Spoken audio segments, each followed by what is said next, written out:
well, it has been said, and people have written about this. Yeah, that's just my experience. I'm not saying it does happen, because I don't know, but that's how it feels like to me, that my mum was already picked to die because a doctor said she will die in the next 12 months. They took it for red that she will die in the next 12 months. My mum she's lived for 16 years in a wheelchair. Mm-hmm. You know, longer than that. Longer than that, really. Yeah, she had 4 strokes.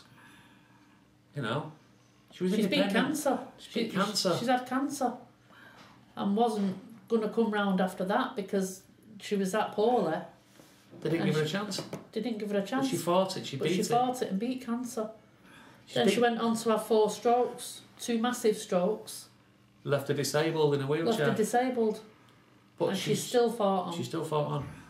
She had an independence. She'd go out every day to the precinct on a chair, an electrical chair. You know, sometimes go out on her own. You know, I'd go with her. The sisters would go with her. Whatever. But she was always there. You know, she was trailblazing away in a wheelchair. But take it from me is, if they mention the Liverpool Care Pathway, please, please, please question it. Don't take it as read. Question it. Find out about it. Yes. Ask questions. Ask lots of questions. Yes. If you're unsure, seek advice. Speak to anybody. But please do not take it as read. And that say is the no only end. until say no until you have knowledge. Until you have knowledge and you're happy with what's going on. Please, please, please, just don't say yes and you understand when you don't, because that person can be saved. Is there any way now that could you say to another family, say no, become knowledgeable, and if they say, well, because you've had instances of, well, it's still going to happen. I would say any advice to other people? I would say to other people, be wary of any medication that they give them. One of the telltale signs, if you've not been informed that your loved one's on the LCP, is when they withdraw all the normal drugs. Yeah. Okay, if you find this is happening, question it. If you find that all the observations and stats have stopped, question it. If you find that they're giving them a syringe driver, a lolly stick with a sponge on the end to keep the mouth moist, if you find any unusual change in the condition, please question it. Then you'll only, and then and only then, will you understand what they're trying to do to your loved one. What legacy, in a sentence, could your mum leave that she would like to leave? We've often thought that our mum would like everybody to be knowledgeable into what's gone on during and afterwards in our fight and our campaign against the Liverpool Care Pathway.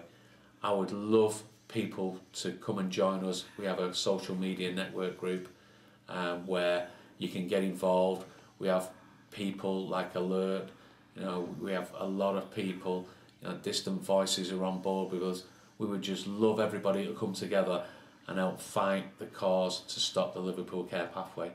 We would actually overwhelmed with a lot of, when we first started our group, overwhelmed with a lot of people who we were finding had gone through the same experiences as us, where the care pathway has been used.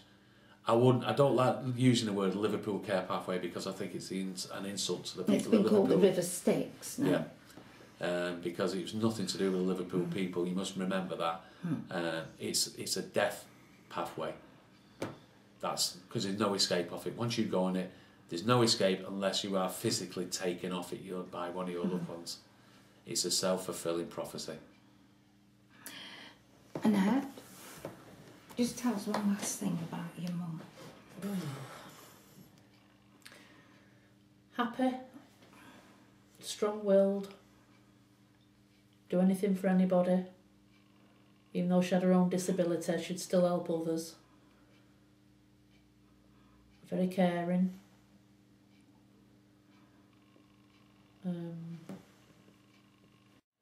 She loved the grandchildren and great grandchildren. Yeah, she absolutely adored her grandchildren.